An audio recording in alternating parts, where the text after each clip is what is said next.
born in Russia in 1917, was to promulgate a decree on peace. Its author, Vladimir Lenin, the founder of our state, said, "We are willing to consider any proposal leading to peace on a just and solid basis." This has been the cornerstone of Soviet foreign policy ever since. We also remember another concept of his, disarmament. A world without arms or violence is our ideal.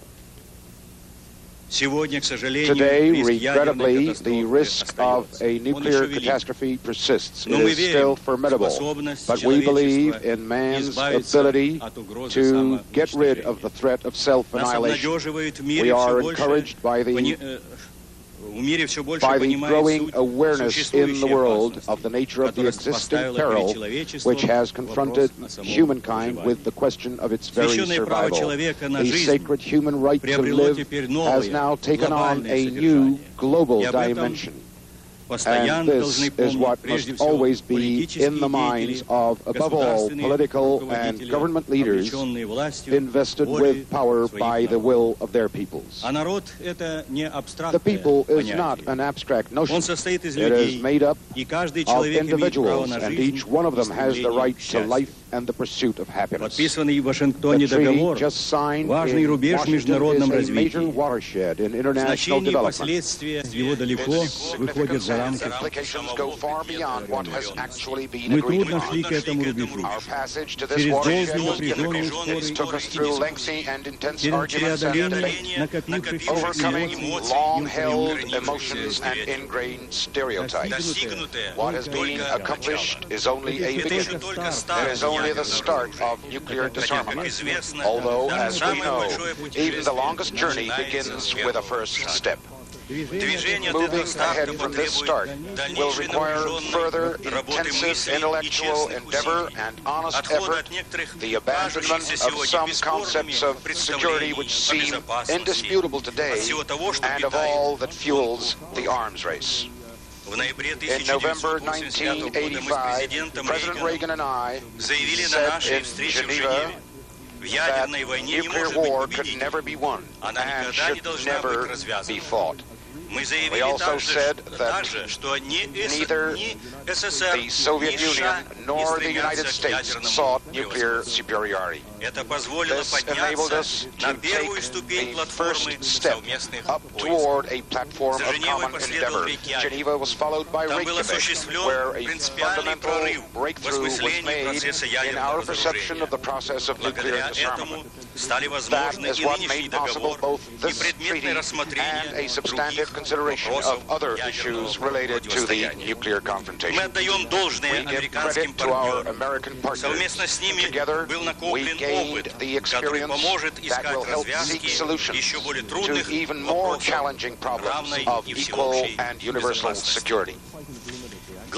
Most important of all is to translate into reality as early as possible agreements on radical cuts in strategic offensive arms, subject to preserving the ABM Treaty, on the elimination of chemical weapons, and on reductions in conventional armament. On each of these problems, the Soviet Union has put forward specific proposals. We believe that agreements on them are within reach.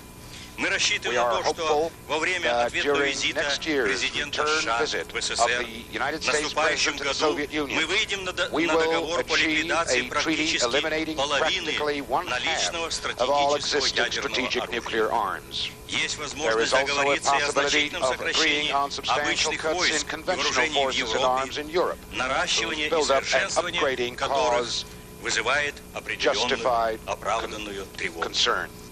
Once all this is accomplished, we shall be able to say with confidence progress towards a secure world has become irreversible. The abolition of weapons of mass destruction, disarmament for development, that is the principle and, in fact, the sole effective way to resolve other problems that mankind is having to face as the 20th century draws to a close. Environmental problems, the implications of the new technological revolution, energy, mass poverty, hunger and disease, huge foreign debts, failure to balance the diverse interests and needs of scores of peoples and countries. To cope with them, there have to be, above all, fresh approaches to problems of national and universal security.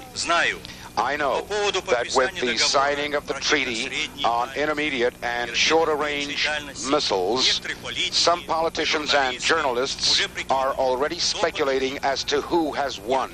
I reject this approach. It is a throwback to old thinking. Common sense has won. Reason has won. True enough, it is not yet the greatest victory, but politically and psychologically, it is very important. It meets the aspirations and the interests of hundreds of millions of people throughout the world. People want to live in a world in which they would not be haunted by the fear of nuclear catastrophe. People want to live in a world in which American and Soviet spacecraft would come together for dockings and joint voyages, not for Star Wars. People want to live in a world in which they would not have to spend millions of dollars a day on weapons which they could only use against themselves. People want to live in a world in which everyone would enjoy the right to life, freedom, and happiness, and of course other human rights which must be guaranteed in practice for any developed society to exist normally. A world in which the prosperity of a few would not be achieved at the cost of the poverty and suffering of others. People want to have not only military but also economic security. People want to live in a world which is democratic and free, with equality for all, and with every nation enjoying the right to its own social choice without outside interference.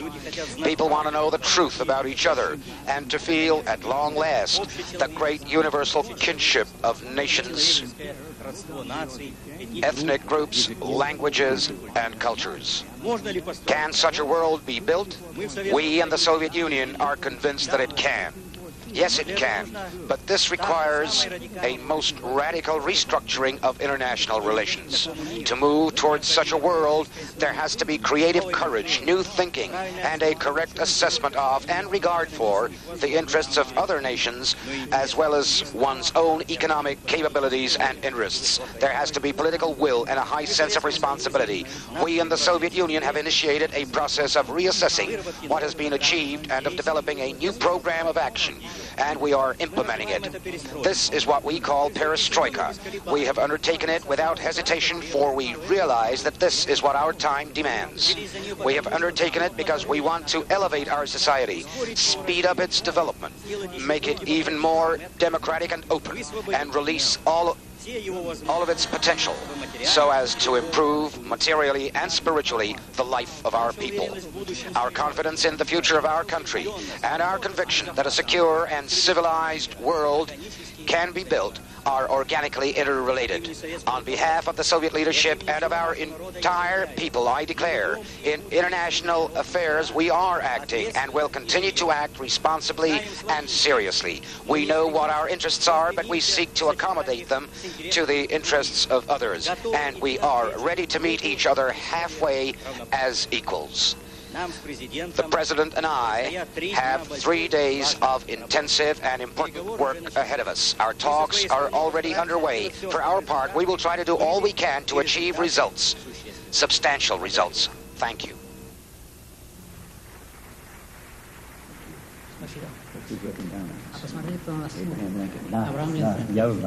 Yes, I recognize it. C-SPAN's unique, unedited coverage of the U.S.-Soviet summit will continue in a few moments. The treaty signing ceremony, which you've just been watching, will re-air just after 1 a.m. Eastern Time.